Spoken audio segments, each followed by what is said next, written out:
इस किताब की शुरुआत एक बहुत साधारण लेकिन बेहद गहरी सच्चाई से होती है।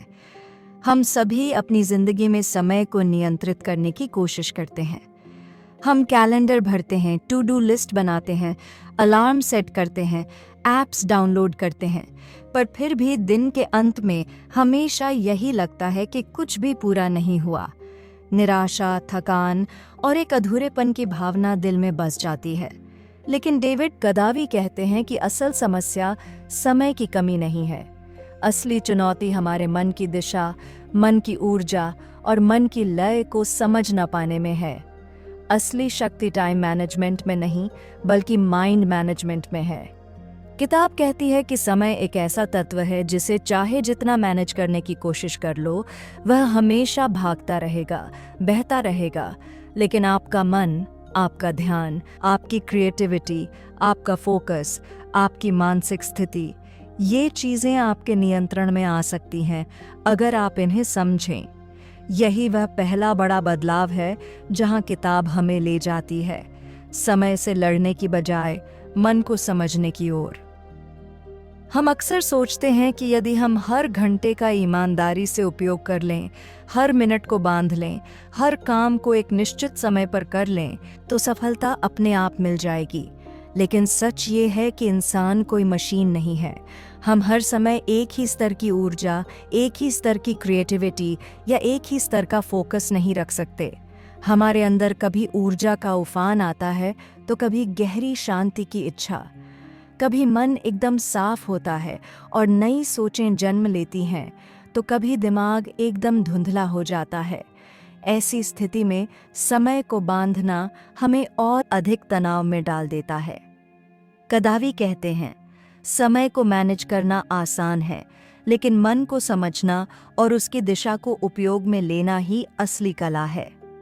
यही कारण है कि बहुत सारे लोग दिन भर व्यस्त रहते हैं, लेकिन प्रोडक्टिव नहीं होते। वे काम तो करते हैं, लेकिन मन उनमें नहीं लगता। वे समय खर्च करते हैं, लेकिन परिणाम नहीं बनता। ये किताब इसी अंतर को समझाती है कि प्रोडक्टिविटी कभी भी समय से नहीं, बल्कि मानसिक अवस्था से पैदा होती है। किताब हमें एक दूसरी अत्यंत महत्वपूर्ण सोच तक ले जाती है। हमारा मन रैखिक, लिनियर नहीं है। यह समय की तरह सीधी रेखा में नहीं चलता। मन कभी क्रिएटिव महसूस करता है, कभी तार्किक, कभी कल्पनात्मक, कभी विश्लेषणात्मक। और इंसान का असली फायदा तब होता है जब वह काम अपनी मानसिक अवस्था के अनुसार करता है। उदाहरण के लिए, जब मन क्रिएटिव हो तो कल्पना और नए विचार वाले काम करें। जब मन शांत हो तो योजना बनाना आसान होता है। जब मन ऊर्जावान हो तो कठिन काम आसानी से निपटाए जा सकते हैं। लेकिन हम इसके उलट करते हैं, काम घड़ी देखकर तय करते हैं, मन देखकर नहीं। डेविड गदावी इस मानसिक उतार चढ़ाव को स्टेट आधारित वर्किंग कहते हैं, यानी काम को समय पर नहीं, बल्कि मन की अवस्था पर सेट करना। जब आप अपनी मनःस्थिति को पहचानना सीख जाते हैं, तब आप सुपरफास्ट बन जाते हैं, क्योंकि आप तब काम करते हैं जब आपका मन उसी काम के लिए बना होता है। ये ठीक वैसा है जैसे नदी की धारा के साथ नाव चलाना। ऊर्जा कम खर्च होती है, लेकिन आप बहुत आगे तक चले जाते हैं। किताब में एक सुंदर उदाहरण आता है। कुछ काम समय खाकर नहीं, बल्कि मन की आग से बनते हैं। यानी क्रिएटिव काम, समस्या का हल, नई दिशा, बड़ा आइडिया, ये सब मन की सही स्थिति में ही जन्म लेते हैं। एक आइडिया को मजबूर नहीं किया जा सकता, उसे आमंत्रित किया जा सकता है, उसे जगह दी जा सकती है। गदावी बताते हैं कि हमारा समाज समय को इतना महत्व देता है कि हम मन के महत्व को भूल गए हैं। हम यह मानते हैं कि हर दिन 8 से 10 घंटे काम करो तो सफलता तय है। लेकिन असल में कुछ घंटों की उच्च गुणवत्ता वाली मानसिक अवस्था पूरे दिन के औसत काम से ज्यादा असर कर सकती है। यही कारण है कि कई लोग एक दिन में बहुत काम कर देते हैं, जबकि कुछ लोग पूरे दिन में भी प्रोडक्टिव महसूस नहीं करते।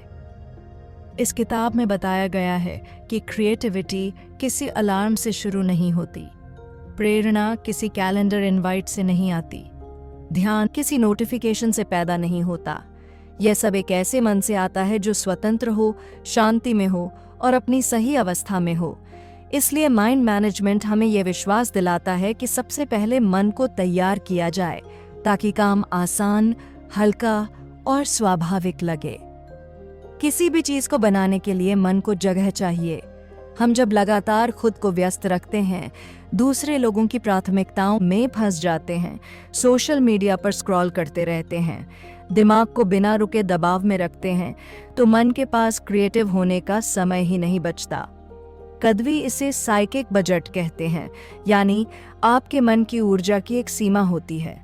आप जितना ज्यादा मन को कचरे से भरेंगे, उतना ही कम क्रिएटिव, कम प्रेरित और कम प्रभावी महसूस करेंगे। किताब में यह भी कहा गया है कि मन की ऊर्जा अलग अलग लेवल्स पर काम करती है, कभी गहरी, कभी उथली। जैसे कि कुछ समय ऐसा होता है जब आप गहरे काम के लिए तैयार होते हैं, लंबा फोकस, बड़ी सोच, जटिल समस्याएं। वहीं कुछ समय ऐसा होता है जब आपका मन हल्के काम को पसंद करता है, छोटे ईमेल, छोटे जवाब, चीज़ें ठीक करना। लेकिन हम अक्सर उल्टा करते हैं, गहरे काम को तब करने की कोशिश करते हैं जब मन हल्का होता है और मामूली काम में गहरी ऊर्जा खर्च कर देते हैं। परिणाम होता है थकान, असंतोष और समय की बर्बादी। माइंड मैनेजमेंट हमें यह सिखाता है कि मन की गहराई और उसकी शांति की कद्र करनी चाहिए। जब मन शांत होता है तो बड़े विचार सबसे आसानी से आते हैं। जब मन हल्का होता है तब छोटे काम सबसे आसानी से पूरे होते हैं। इस तालमेल को पकड़ लेने के बाद इंसान की प्रोडक्टिविटी कई गुना बढ़ जाती है। किताब का एक और खूबसूरत विचार है, क्रिएटिव प्रोसेस किसी खेत की तरह है। बीज बोने के बाद तुरंत फसल नहीं उगती। टाइम टेबल बनाकर फसल नहीं बोई जा सकती। कई बार मन को भी समय चाहिए, सोचने का, पचाने का, गहराई में जाने का। धीरे धीरे आइडिया पनपता है, फिर बढ़ता है, फिर पकता है। लेकिन टाइम मैनेजमेंट वाली मानसिकता हमें यह सोचने पर मजबूर करती है कि सब कुछ तुरंत हुआ चाहिए। यही मानसिकता क्रिएटिविटी को मार देती है। कद्वी हमें झटपट सफलता वाली सोच से बाहर लाते हैं।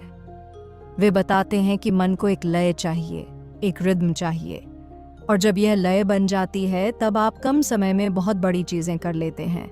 आपको समय की कमी महसूस ही नहीं होती क्योंकि आपका मन सही दिशा में काम कर रहा होता है। इस किताब में क्रिएटिव साइकिल्स की बात भी होती है, यानी हर इंसान के अंदर एक प्राकृतिक चक्र होता है। कभी वह सोचने के मोड में होता है, कभी बनाने के मोड में, कभी आराम के मोड में, कभी खालीपन के मोड में। इनमें से हर मोड ज़रूरी है, लेकिन हम सिर्फ आउटपुट चाहते हैं, जबकि इनपुट और इनक्यूबेशन भी उतने ही महत्वपूर्ण हैं। कद्वी कहते हैं कि मन को मैनेज करना मतलब उसे समझना, उसकी भाषा को पहचानना, उसकी ज़रूरतों को सुनना। जब मन थका हो तो उसे थोड़ी शांति दें, जब मन जिज्ञासु हो तो उसे पढ़ने दें, जब मन ऊर्जावान हो तो उसे बनाने दें, जब मन खाली हो तो उसे बहने दें। यह बहना ही असली क्रिएटिविटी का जन्म है। किताब में एक बेहद गहरी बात कही गई है, आपका सबसे कीमती संसाधन आपका मन है, आपका समय नहीं। समय तो सबका बराबर है, लेकिन मन का स्तर ही सभी को अलग करता है। कोई व्यक्ति एक ही दिन में आश्चर्यजनक काम कर देता है और कोई पूरी जिंदगी व्यस्त रहकर भी कोई उल्लेखनीय परिणाम नहीं बना पाता। कद्वी इस बात पर भी जोर देते हैं कि मन को मैनेज करना मतलब उसे परेशानियों से दूर रखना नहीं है, बल्कि उसे समझना है कि वह कैसे काम करता है। कई बार आप बिना किसी प्रयास के घंटों तक ध्यानमग्न होकर काम कर सकते हैं, लेकिन कई बार आप छोटे से काम के लिए भी तैयार नहीं होते। यह मन की लहर है। इस लहर को स्वीकारना ही माइंड मैनेजमेंट की शुरुआत है।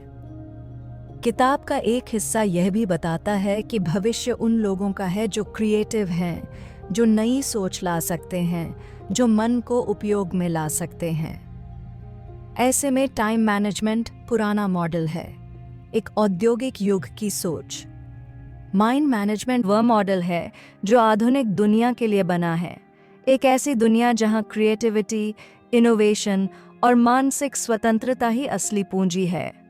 कद्वी हमें यह भी समझाते हैं कि मन एक मशीन नहीं है जिसे आप ऑन ऑफ कर सकें। इसलिए माइंड मैनेजमेंट का मूल सिद्धांत ये है कि आप मन को हुक्म न चलाएं, बल्कि उसके साथ साझेदारी करें। उसे मजबूर न करें, बल्कि उसे सही माहौल दें।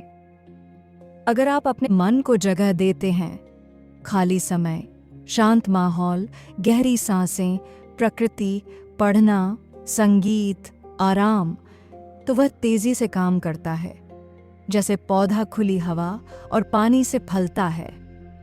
लेकिन अगर आप मन पर अत्यधिक दबाव डालते हैं, उसे लगातार डेडलाइन से, काम की भीड़ से लादते हैं, तो वह कमजोर पड़ जाता है।